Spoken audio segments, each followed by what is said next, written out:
Hi guys எல்லாரும் எப்படி இருக்கீங்க? இன்னைக்கு வந்து பார்த்தீங்க அப்படின்னா, தமிழ் புத்தாண்டு அதாவது தமிழ் மாதத்தோட முதல் மாத பிறப்பு சித்திரை 1 அல்லது சித்திரை கனின்னு சொல்லுவாங்க. அதே மலையாளத்தில விஷுக்கனின்னு சொல்லுவாங்க. ஸோ ஃபர்ஸ்ட்டு எல்லாருக்கும் ஒரு பெரிய வாழ்த்துக்கள சொல்லிக்கிறேன். ஸோ இந்த தமிழ் மாத பிறப்பு அன்னைக்கு முதல் நாள் அதுவுமா எல்லாரும் போகக்கூடிய ஒரு இடம்னா கண்டிப்பா கோவில் தான். ஸோ அப்படிதான் இன்னைக்கு நானும் கோவில் போலான்னு சொல்லிட்டு பிளான் போட்டாச்சு. ஸோ அது வந்து இந்த இடத்த பார்த்தாலே கண்டுபிடிச்சிருப்பீங்க எல்லாரும் எந்த இடம்னு சொல்லிட்டு. அவங்க அதாவது நம்மளுடைய கோயம்புத்தூர் மாவட்டத்தில இருக்கக்கூடிய மருதமலைங்க. ஸோ ஆக்சுவலா நான் உள்ள கோவிலுக்குள்ள என்டர் ஆகும்போது இந்த காவடியெல்லாம் வச்சுட்டு தப்பெல்லாம் அடிச்சுட்டு பயங்கரமா டான்ஸ் ஆடிட்டு இருந்தது. ஸோ அதுவே எனக்கு ஒரு பெரிய வெல்கமா இருந்தது. ஸோ இதெல்லாம் பார்த்துட்டு ஃபர்ஸ்ட் மலை ஏற ஆரம்பிச்சலாம்னு சொல்லிட்டு பிளான் போட்டாச்சு. ஆக்சுவலா இன்னொன்னு என்ன அப்படின்னா, நான் கிட்டத்தட்ட ரொம்ப வருஷம் அதாவது ஒரு வருஷத்துக்கு மேல 2 வருஷத்துக்கு மேல தான் நான் மருதமலை வரேன். என்னால மறுபடியும் நடக்க முடியுமான்னு தெரியல. ரொம்ப கேப் விட்டுட்டேன். அண்ட் இன்னொன்னு பஸ்ஸுக்கு லைன்ல நிக்கலாம்னு பார்த்தா பஸ் அதோட ரொம்ப லைன் அதிகமா இருந்துச்சுங்க. ஸோ பஸ் வேணாம்னு சொல்லிட்டு தான் படியிலேயே போயிடலாம்னு சொல்லிட்டு பிளான் போட்டு ஃபர்ஸ்ட் நம்முடைய முதல் கடவுளான விநாயகர் பெருமானை வணங்கிட்டு அப்படியே கிளம்பிட்டோம். அண்ட் போற வழியெல்லாம் பார்த்தீங்கன்னா மக்கள் கூட்டம் ரொம்பவே அதிகமா இருந்தது. ஆக்சுவலா நாங்க போன டைம் வந்து பார்த்தீங்க அப்படின்னா மார்னிங் 7 மணிக்கு. ஸோ 7 மணிக்கே அவ்வளோ கூட்டம் இருந்ததுங்க. பட் எதுக்கு இந்த அளவுக்கு கூட்டம் இருக்குன்னு சொல்லிட்டு எனக்கும் தெரியல.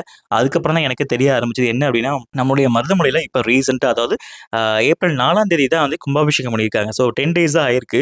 ஸோ இந்த 10 டேஸ் அது ஏன்னா அந்த டைமே வந்து பார்த்தீங்கன்னா பயங்கர கிரவுட் இருக்கும். மக்கள் போய் தரிசனம் பண்ண முடியாதுன்னு சொல்லிட்டு எல்லாருமே இடப்பட்ட டைம்ல வராங்க. அதாவது மண்டல பூஜை டைம்ல தான் வந்துட்டு இருந்தாங்க. ஸோ இவ்வளோ கிரவுட்லயே என்னால சுத்தமா நடக்கவே முடியலங்க. ஏன்னா ரொம்ப நாள் கேப் ஆயிடுச்சு. பயங்கர ஸ்வெட்டிங் பின்னாடி அம்மா வேற வந்துட்டு இருந்தாங்க. ஸோ எப்படா கோவில் போய் மேல ரீச் ஆகும்னு நினைச்சிட்டே இருக்கும்போது தான் கண்ணுல கோபுரம் தெரிஞ்சது. அதாவது ராஜகோபுரம்னு சொல்லுவாங்கல்ல, அந்த ராஜகோபுரம் கண்ணுல தெரிஞ்சது. ஸோ அத பார்த்தோன்னே பெரிய சந்தோஷம் இருந்தது. அண்ட் மேல போனோம்னு பார்த்தீங்க அப்படின்னா, அந்த கோபுரம் பார்த்தோன்னே சந்தோஷம் இருந்தாலும், அங்க இருக்கக்கூடிய மக்கள் கூட்டத்த பார்த்தோன்னே எனக்கு ரொம்ப ஒரு பெரிய ஆச்சரியமா இருந்துச்சு. என்னன்னா, ஆக்சுவலா கும்பாபிஷேகம் அன்னைக்கு தான் நான் வந்திருக்கேனான்னு எனக்கே ஒரு சந்தேகமா போயிடுச்சு. ஏன்னா கும்பாபிஷேகம் கூட்டம் இருக்கிற மாரி அந்த அளவுக்கு ஒரு கூட்டம் இருந்ததுங்க. ஸோ இந்த இதில பார்த்தீங்க அப்படின்னா, பொது தரிசனம் அண்ட் சிறப்பு தரிசனம்லாம் விட்டுருந்தாங்க. நான் எப்பயுமே பொது தரிசனம் தான் போவேன். ஸோ பொது தரிசனத்தில போயிட்டு பொறுமையா நின்னு சாமி பார்க்க தான் எனக்கு ரொம்ப பிடிக்கும். ஸோ அப்படிதான் என்னுடைய அப்பன் முருகப்பெருமானையும் நின்னு ஒழுங்கா சாமி பார்த்துட்டு இருந்துடலாம் அவர அப்படின்னு சொல்லிட்டு நின்னு பார்த்தேங்க. அண்ட் சீரியஸா சொல்லணும் அப்படின்னா, அழகுனா அழகு அவ்வளோ ஒரு அழகுங்க. அவரோட கண்ணும், அந்த ஒரு வாயும், அந்த குட்டி வாய்ங்க. அத பார்க்கும்போது ரொம்ப அழகா இருந்தது. ஸோ இதெல்லாம் தரிசனம் பண்ணி முடிச்சுட்டு, "அப்பா முருகா சரி வந்ததுக்கு ஒரு நல்ல தரிசனம் குடுத்த" அப்படின்னு சொல்லிட்டு அப்படி பார்த்துட்டு, அப்படியே கிளம்பலாம் அப்படின்னு சொல்லிட்டு வரும்போது தான், சுத்தி வந்துட்டு ராஜகோபுரத்த பார்த்தோம். அந்த ராஜகோபுரத்துல இன்னொரு ஃபுல் நம்ம கோயம்புத்தூர் மாவட்டத்தோட ஃபுல் வியூ எடுத்துடலாம் அப்படின்னு சொல்லிட்டு பார்த்தோம். ஸோ அங்கருந்து ஃபுல் ஒரு வீடியோ எடுத்தேங்க. அது பார்க்கறதுக்கு ரொம்ப அழகா இருந்தது. அண்ட் பகல்ல பார்க்கறதுக்கும், நைட்டு பார்க்கறதுக்கும் ரொம்ப வித்தியாசம் இருக்கும்னு சொல்லுவாங்க. ஏன்னா நைட்ல பார்க்கும்போது இன்னும் ரொம்பவே அழகா இருக்கும்.